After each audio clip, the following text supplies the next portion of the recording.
Powered by the Montana Television Network. This is the 5:30 News on Q2, Montana's news leader. Good evening and thanks for joining us tonight. I'm Jay Cohn. And I'm Jeanelle Slade. As the winter cold starts to set in here in Billings, the homeless population faces a harsh reality. The Community Crisis Center, though, is now working on a plan to help ensure that as few people as possible are left out in the cold. Now, one of the issues, a new rule at the Montana Rescue Mission that doesn't allow anyone in the building if they've been drinking alcohol. Q2's Connor Pregatzer has been following this story today and joins us here in studio tonight to bring us the latest. Connor? Well, thank you, Jay and Jeanelle. And for most of us, the homeless community in Billings can be somewhat out of sight and out of mind. But for the staff of the Community Crisis Center, it is something they work with every day. And the stress on their limited resources ramps up as temperatures cool down.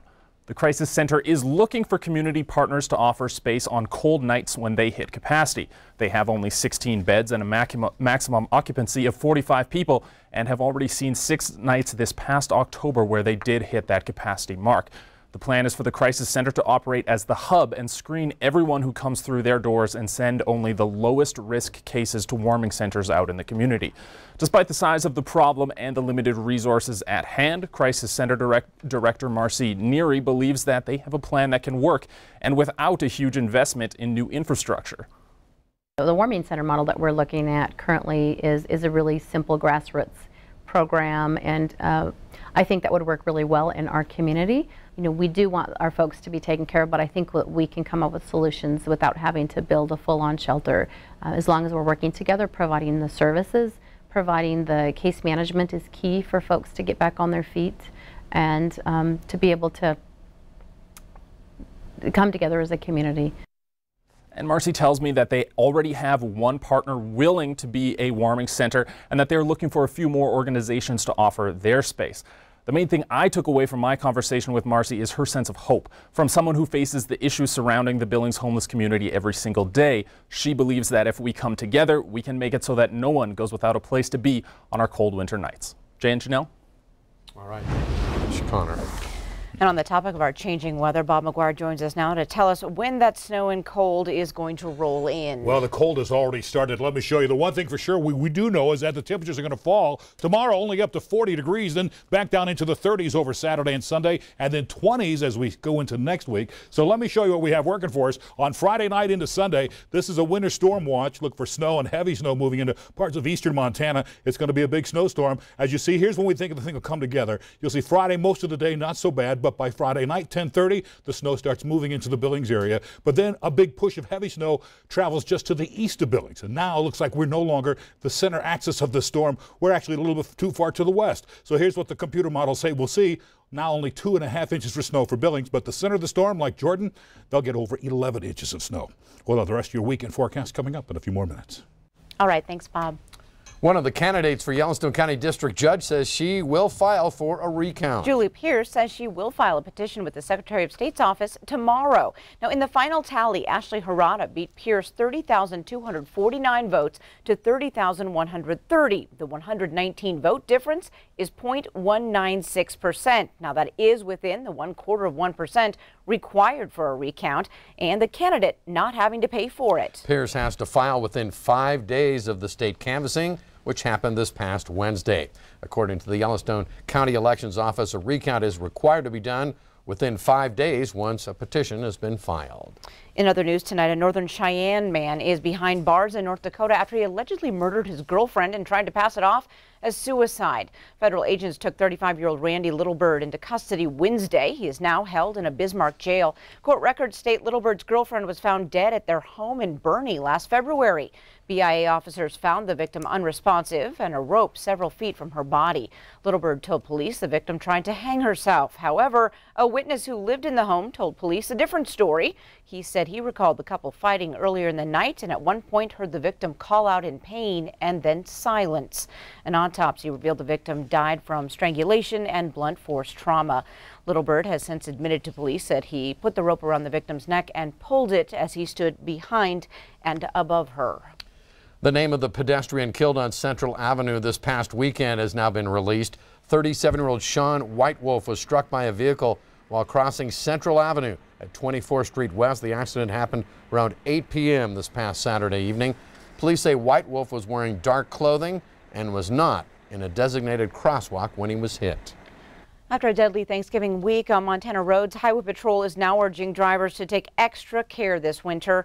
From Monday, November 19th to the 26th, 12 people lost their lives on Montana highways and interstate roads, the second deadliest 7-day period this year. Now, while those numbers are 5 times higher than previous years, authorities believe winter road conditions played a significant factor.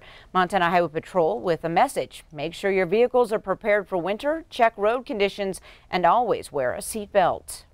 The seatbelt keeps you inside the vehicle, and structurally you're a lot safer inside of there in a typical rollover crash than you are getting thrown around. So it's the seatbelt use saves lives, it really does. This year so far there have been 149 fatal crashes, killing 161 people. Westmoreland Coal, the owner of 3 coal mines in Montana and another in Wyoming, is asking a bankruptcy court for permission to pay bonuses to 243 of its valued employees. In its filing this week, Westmoreland says those bonuses would total $1.5 million a quarter as the bankruptcy proceeds and would average about $6,000 per employee.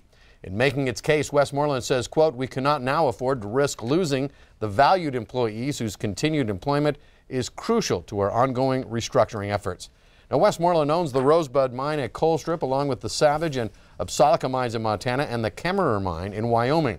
The company filed for Chapter 11 bankruptcy protection last month as it deals with more than $1.4 billion in debt. Environmental groups and union miners, though, are crying foul over the proposed bonuses to the company's top executives. Mike Scott with the Sierra Club's Beyond Coal campaign says none of the bonuses will go to those who need it the most. It doesn't appear that any of these bonuses are going to miners. It seems to us that those are the people who really need to be supported right now, as coal in general is facing a pretty sharp decline in its market. So, I mean, really just flat out what Westmoreland is doing right now is wrong. The International Union of Operating Engineers that represents approximately 300 miners at Coalstrip tells Q2 it is keeping a close eye on the company's bankruptcy, but as yet has not decided if it will try to intervene. But in Wyoming, the United Mine Workers represents the union workers at the company's Kemmerer mine. It has intervened in the bankruptcy over concerns Westmoreland is using the bankruptcy to cut health care benefits for retirees. We did today try to reach out to Westmoreland officials for comment, but as of news time tonight, we have not heard back. State health officials have awarded a $58 million contract to a company that will help the state process and manage Medicaid claims. That award, however, was protested by another bidder who offered to do the job for $10 million less. The contract went to Deloitte, an international consulting firm, back in September, but Cambria Solutions of Sacramento, California, filed a formal protest in October. Its final offer was $48 million.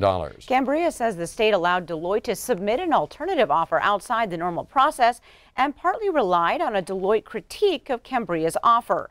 State officials denied the protest and said it didn't consider the alternative offer or the critique. The state says Deloitte scored higher and that Cambria submitted information that disqualified its final lower bid. Now, Deloitte's contract is for 7 to 10 years and includes building a new system to manage Medicaid and other health care claims, along with provider and patient information. Montana Senator Steve Daines is heading overseas this coming weekend. He'll be visiting troops for the Montana National Guard. He's scheduled to travel to the Middle East and Asia. The senator's staff says he will deliver gifts from home, including a good supply of high country beef jerky. Daines said in a statement that it's an honor for him to spend time with our servicemen and women during the holiday season. Still to come on tonight's 5:30 News, it is the season of giving in the Magic City. Coming up tonight, how a couple of local organizations are getting into the spirit. And in sports, MSU and NDSU in the second round of playoffs Saturday, and it will be a case of friends turned enemies for 2 of the men pacing the sidelines. You're watching MTN News with Jay Cohn and Jeanelle Slade. Storm Tracker weather with Bob McGuire and sports with Scott Green. This is the 5:30 News on Q2, Montana's news leader.